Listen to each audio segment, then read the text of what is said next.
I'm not pressing it. I'm not. We can use it as a fat thermometer. So What do you you can no mean? longer cross your legs. I can cross my legs. I Yeah, just. cross it. Uh,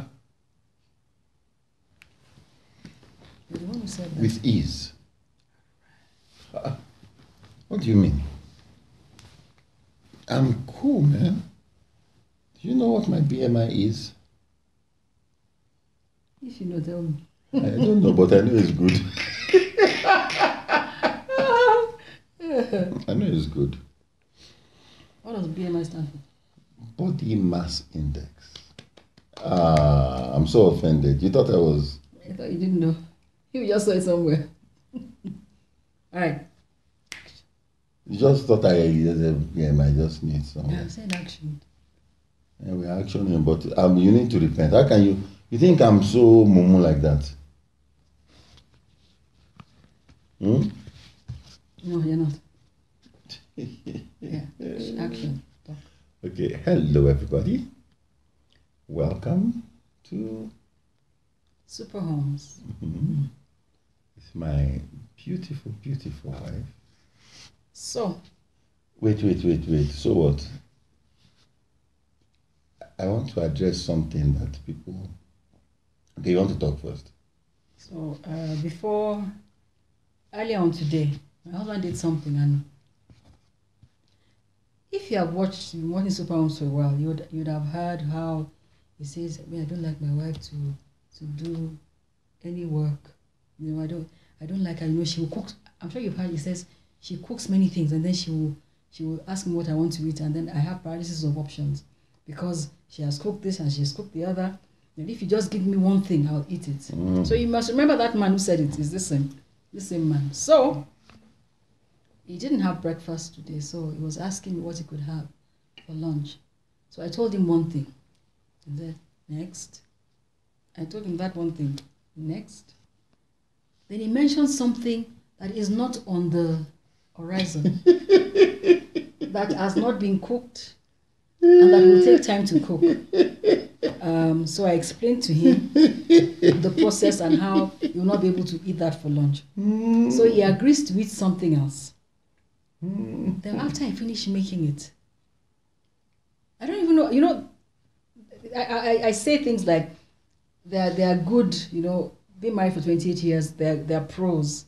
But these are some of the cons that are showing.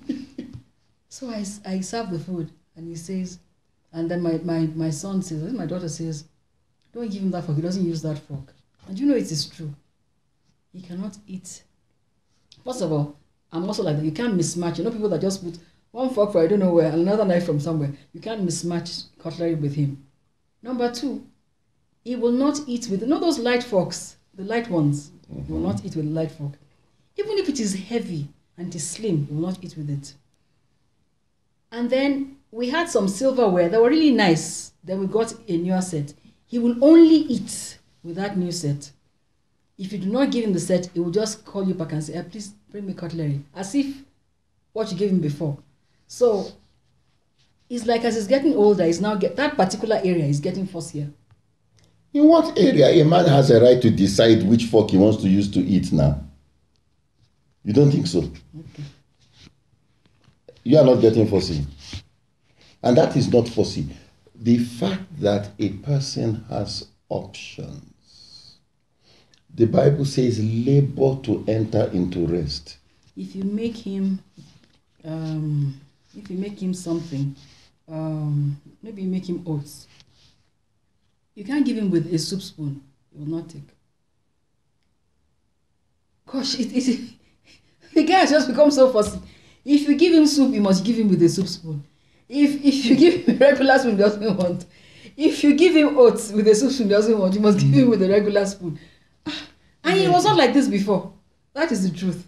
So I don't know what is happening. It's just an observation. Sorry, let's go on. Can you imagine how you have just interrupted a beautiful program to report me to people? Okay. Yeah, okay. What? What are you going to say? There are many things that you never used to do that you just now. I just wonder, what do they call that thing? Midlife crisis. This is not midlife crisis. This is just, what can I even call it? He's just fussy. I think I've always been like that. Maybe there was no room to express it. So now there's room. No. You know, let me explain. I think I just like things being done properly.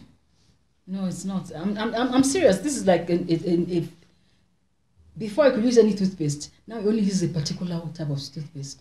If you accidentally buy another one, you'll say, I don't use. I'm thinking, since when you used to use it? I'm like, but you always used to use it before. And for real now, he only uses one toothpaste. I can't even, I'm just like, what happened? I think you are over dramatizing it. I'm somebody that just likes things being done in a particular way.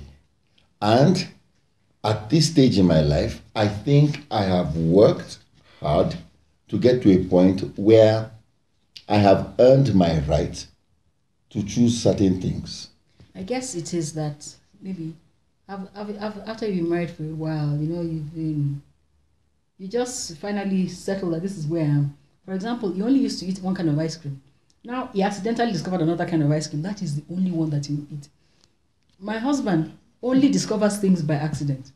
If he likes something in a restaurant, if he goes there 500 times in a day, he will ask for the same thing. He will only eat something else if he discovers it by accident. Accident being maybe you ordered it and it says, let me just taste little. Once he likes it, the order has changed. I need to congratulate you. That means you know your husband. Yeah, I'm just wondering what happened. For real. Anyway, it was just an observation because this morning I just wondered, where did all this fussiness come? I don't mind. I'm just wondering what happened. What is going on? Put it this way, like I said, here, my people, I beg, 28 years.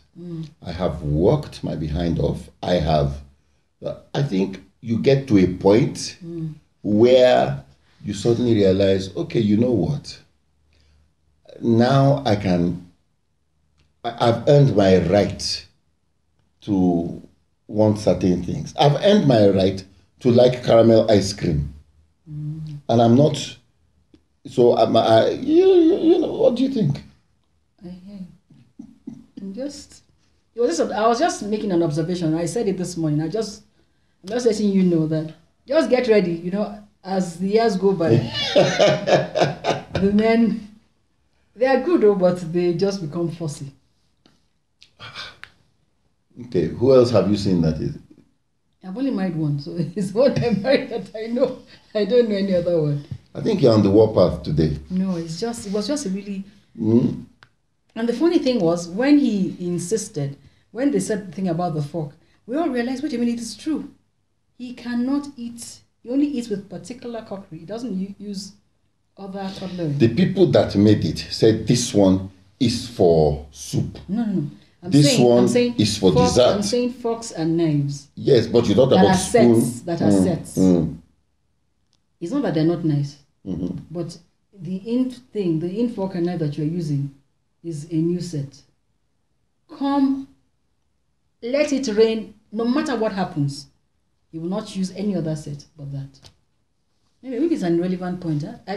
I'm just wondering what is happening. I think you're finally discovering you married a very cultured. It was what you prayed for.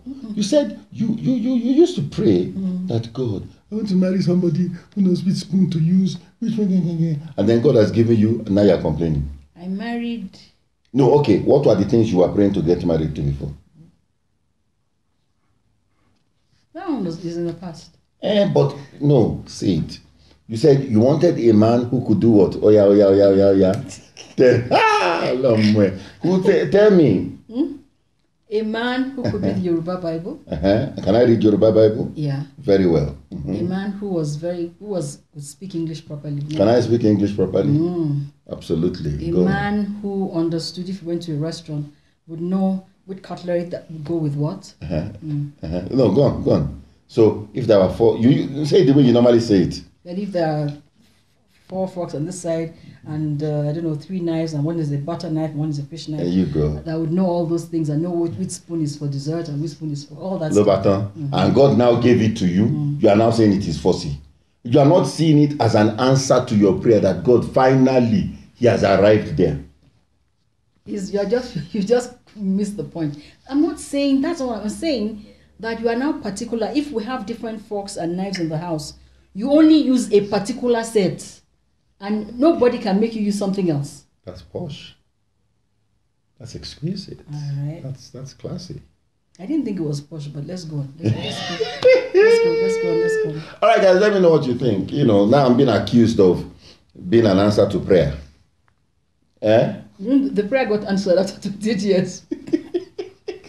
For 28 years, the prayer was not answered. So suddenly.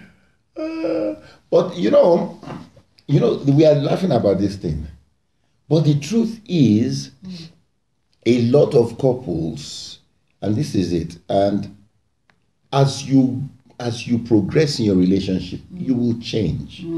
Things will change. Let me prepare you. The person that you are living with 10 years after is not going to be the person you married. 20 years, you want me to talk?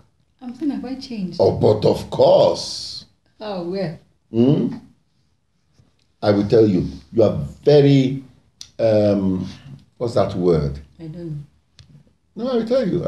Let me finish making my point. Okay. So the person you are going to end up with after 20 years is different. But you are also different.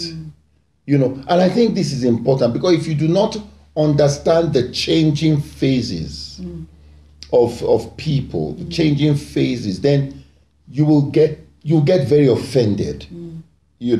So she is upset that, I have changed. Please, let me tell you my own. Let me tell you.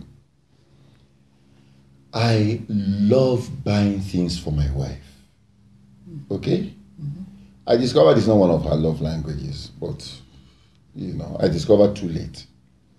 It's not one of her love languages. So I will buy things. Now, there's this beautiful ring that I bought some time ago. Oh,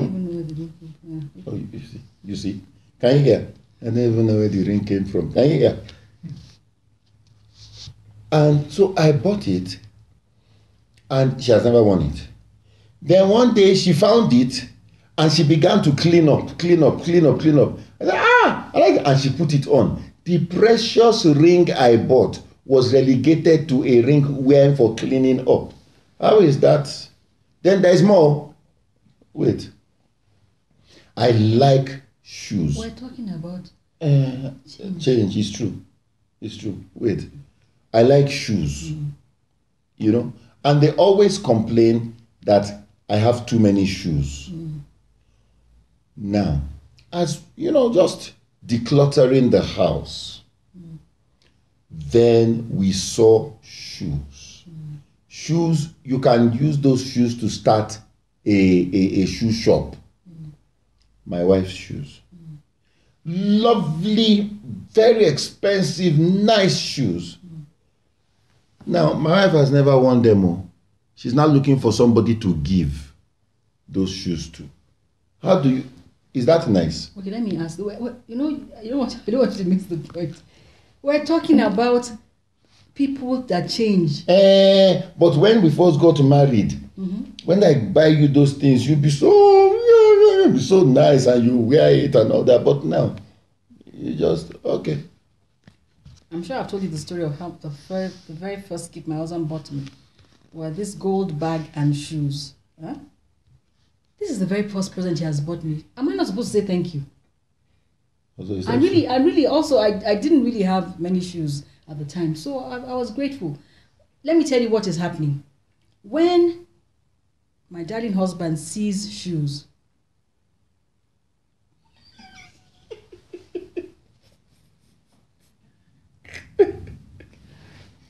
shoes that, even as you're looking at it, you yourself, the people that wear this thing have to be really skinny for them to balance.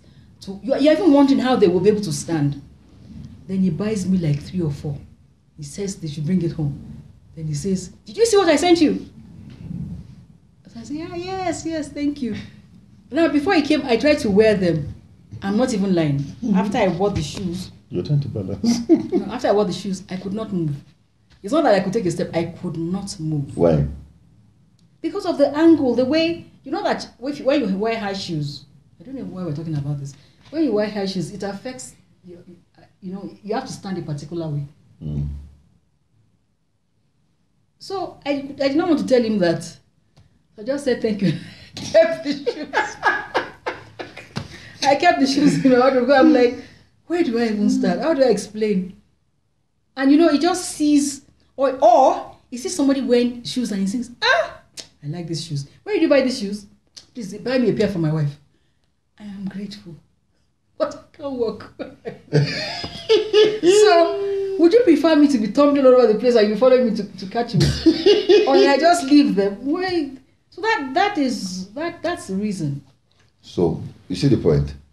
Now, I used to get worked up. No, I used to get worked up that, but unfortunately, that's my daughter. In fact, I'm very angry now. I buy the shoe. Unfortunately, I buy the shoes for my wife, and then Funaya ends up wearing all of them. She can wear them. She can walk in them. Good luck to her. God bless her. I'm happy for her. No, I'm not happy. I bought it for my wife, not for my daughter.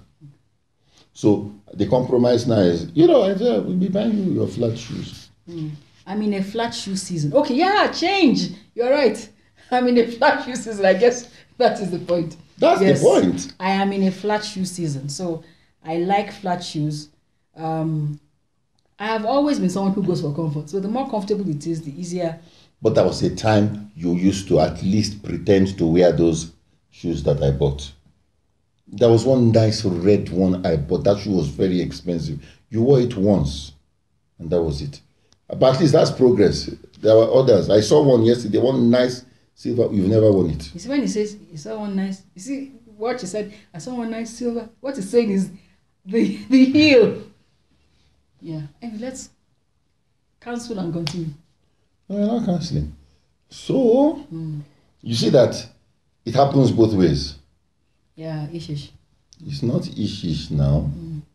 It's the truth. So let me tell you, guys. We've always said that communication is a great skill in marriage. I think there is one more important than that. As you grow, adaptability. What do you think? In Genesis, Pastor T. Go, baby. In Genesis chapter 1, where it says, and there was no helpmeet found for the man. I think in the Amplified Bible it says something like, the word helpmeet means the most adaptable, the one that best complements, the most suitable. So I think adapting to, at least I feel that for me as a woman, adapting to my husband is part of the deal. But it works both ways. Husband also adapting. Because you said he's fussy, but you've adapted to that. I bought shoes and you refused to wear. So I've also adapted to that. And the challenge is when we do not adapt to one another, and then you say, it's either my way or the highway, you will have wahala. Two words I like to use, and I don't know if I've talked about this, but when I give lectures or training, I talk about it a lot. Idealistic and pragmatic. And I find that a lot of people, idealism says this is the way and it's either that way or nothing. Now, but pragmatism says we know this is the way, but in this context, this is how it will work. We need to move from one-track thinking to what I call contextual thinking. That means I am thinking contextually. So I am not going to, because I have bought shoes that she has refused to wear, or I've bought jewelry that she refuses to wear, I'm not going to, because of that, now take that in isolation and get upset. Because when you look contextually, you find that that is such a minute part of what makes the home work. You know? So the ability to think contextually will help you to adapt to your partner in a way that will keep your relationship going. What do you think? Yes, I agree. I was thinking, yeah, actually, yes, true. Yeah, so you're not fussy, it's fine. No, I agree to be fussy. You just missed the point. I got the point, so I'm saying... The point is, not that I'm not fussy. The point is, I am fussy, but you have adapted. I didn't know I was fussy. You saw I was fussy. Well, you know that you were fussy. No, I thought I was just living. Okay. But you saw that I was fussy, but you adapted to it, which is really, really good. And I know, yes. You know the way you're sounding? You're sounding like a woman who is muffled by her husband, so she's scared to talk. You know, I was going to say that. Anyway, I'm sure you got the point I'm trying to make. The point, what I was trying to say was, like what you've said, in the beginning, I was like, you were like this, and now you have changed. Because I guess, for whatever reason, you are at that point in your life where you have... There's many things about, for example, he doesn't eat rice anymore, so that is a part of him that has changed. So many things. I don't have a problem. The important thing is that I have noted the changes and I have adapted. That's what we're saying. And I have noted that if I buy high heel shoe, it's a waste of money. If I buy something, it's a waste of money. So just say it now. Don't buy me high heel shoes. It's over. I'm not buying high heel shoes. I'm going to look for those flat missionary. They are nice. You know, you can have a heel, but not... Because what I found out is that... What I found out is that I gravitate towards comfort. The thing that is more... There are people, by the way, who can wear the highest... I know someone can wear the highest heel shoes and run and do anything. So, but I find that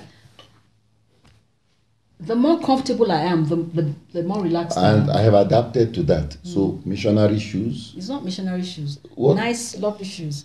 But they are flat. They are flat. Or the heel is like this.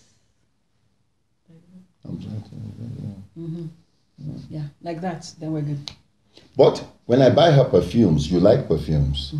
That's a serious missionary with again, let me tell you. Flat shoes and hot perfumes. I don't even know if this is what we're supposed to be talking about today. Let me tell you about perfumes.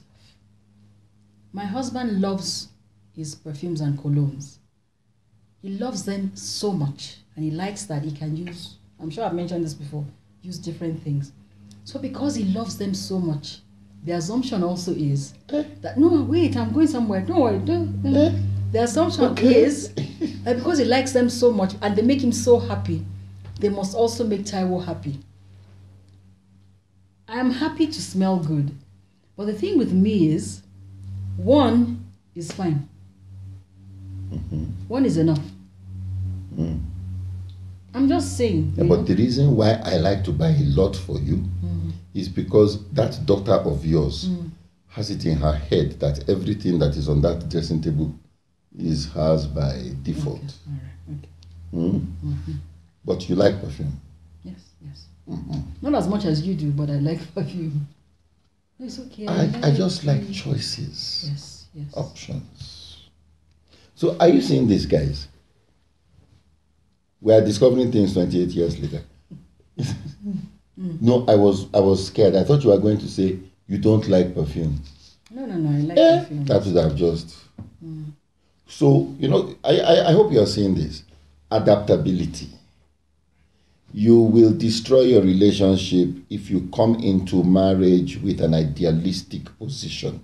It is this way or the highway. You will destroy yourself, your relationship.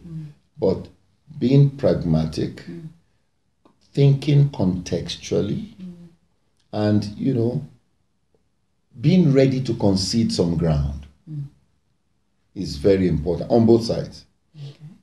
Being ready to concede some ground that, you know what, So she doesn't wear high shoes. So then buy flat shoes. Remember, if the motive for buying the shoe in the first place was to make her happy, then that should be my priority, to make her happy, not what I like to see. And I think now you have learned that I don't need things to be happy. Oh, yeah. I learned that. All you need is me. Isn't it? You go, baby. You don't need to kiss me for that. Oh, is that what you... Okay. All you need is me. I don't need things. I make you happy. I don't need things to be No. I'm the only and my husband, I think for such a long time, I dance for you. Would always... Yeah, you make me laugh. Mm-hmm. I think laughter is very, very crucial in any marriage.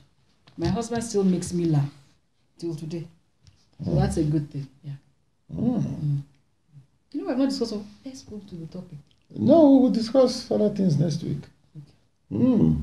But this is good. I love this adaptability, and it all goes back to, and you know, that thing that was it Darwin that said that it is not the most intelligent of species that survive. It is not the strongest of species that survive, but the most adaptable to change. And I found out that works even within the context of marriage. That as we are changing, the ability to adapt to those changes is one of the keys that will help you in marriage for a long time. I see a lot of people who have been got married just a short while ago, trying to give marital advice and all that. Let me prepare you. You have not, look, it is when you hit 10 years, after your first 10 years, and you begin to see some changes, that's when we now begin to know. By the time you are hitting 15, 20 years, and you now begin to see some of these things we're talking about. When those changes show, it's easy to be lovey-dovey when you are still the person or the persons that you both got married to. It's easy to be very, very lovey-dovey. But at that level, you are not ready to teach people how to stay married. You know, 28 years, okay, it's not long because there are people that are married for much longer. My parents, for example, are married for 53 or 54 years. There are various stages in marriage, you know. For example, what you're saying about adaptability. There was a time, we talked about this during Sunday Common Sense. There was a time when my husband wasn't feeling well, when he was really ill. And if you know, there are times when you have to watch out for your partner. There was a time also when my health was not so good. Also, you see that on Sunday Common Sense if you watch that. And at that particular point in time, he may not have been, he was not able to do all the things that I'd known him to be doing in the past. So what I learned about adapting is that there are times when you have to step up to be there for the other person and it doesn't mean that the marriage is over, because that was a season and now it's completely gone, you know. I think marriage is a lot more about giving than taking. It's give and take. There's give and take, but you must be prepared to give. It's not that you won't take, but your goal is to give. Absolutely. Yes, to give the best you can to bring out the best in the other person. So, guys, like you said, I remember when before my mom died and my dad, you know, I saw, he was the chief medical officer. He had a lot of the doctors there. He probably had gone through him at one point or the other, you know, and now his wife was the patient and he was sitting there, he was sleeping in that place. I saw my dad, oh my God, you know, the ability to adapt. And let me say this, and I think this will be our parting shot. We all pray for good health, long life, and all that. And so shall it be. But listen, if you do not learn how to adapt voluntarily when you don't have to, if a condition pushes you to a place where you now have to adapt, you will know how to deal with it. And that's why you find a lot of couples, when they now hit that particular turbulence. I know it's not just, and it's not just health, by the way. It could be finances. Yeah. It could be finances. It could be, just conditions that change. It doesn't mean, when we the traditional vows, Christian vows, they always say for better, for worse, for richer, for poorer, in sickness and in health. That is what that is talking about, actually. It's talking about that I'm ready to take you no matter. I'm ready to adapt. I'm going to adapt to whatever it is. We're not looking for sickness so that we can adapt, or looking for lack so that we can adapt to whatever. We're just saying that we go into marriage knowing I'm in it for the long haul. I'm right by your side. Whatever comes, we'll go through it together. And I will keep adapting. Yeah. And that. So we started this with Wale has become fussy. Taiwo doesn't wear the shoes Wale buys and all that. But the core message is this. As we are growing older, we are changing. And as we are changing, we are having to adapt to one another. And a lot of changes are still going to come. Now, the children are going to start getting married. The grandchildren will begin to come. I'm looking forward to that. That's total adapting on a whole new level. Yes, it is. Another level of adaptation is that now the house is going to be emptier. Yes. So... imagine if we did not enjoy each other's company before, when the house was full. So it just, when, everything is built around maybe the children and all that, then it's now me and you. We won't have anything to talk about. There are people that, once the children are out of the picture, the marriage is over. We won't have anything to talk about. They can still be married, but that's it. Yeah. So guys, adaptability is something that I think we need to begin to seriously practice right away. It's not, don't come with that, it's my way or the highway. No. All right. Thank you so much. Let's look at, and then we get a lot of questions, and next week I think we're going to just address some of those questions. There are some very powerful questions on finances. Even more on submission as well. Yes. So we look at some of those next week. Let me just look. Mogure, thank you. Thank you so much. As always, Zainab, you never disappoint. You're always there. My aunt, sister that I've never met. Yeah, she's Zainab, eh? I know. My aunt, Mommy Ademowo. Thank you so much. Carrie Ann, it's been a while. Well, thank you so much, Purity. Where are the guys? They're coming. Yeah, I'm looking for the comments from the guys now. But I just want to thank everybody, for taking the time, not just to watch, but to also comment. We don't take it lightly. And we just hope to continue sharing these things. We're not here to present a picture perfect, image, or that we have it all together. Oh, Julius, Mira, thank you so much. Julius, it's good to have you here. Eric, thank you, Eric. And of course, Henry from Dubai. We are not here to present, we are perfect, we're that perfect couple. We are here to say... Truthfully, there is no perfect couple. And anybody that packages themselves to look like a perfect couple, your turbulence is coming. It's not a prophecy. The turbulence is coming. So we are just here to share truth so that you can know how to avoid certain landmines. So today's landmine, if you are not adaptable, it will blow your marriage to pieces. God bless you. Street University, don't forget, join us. Sunday Common Sense, join us. And all these other programs we have.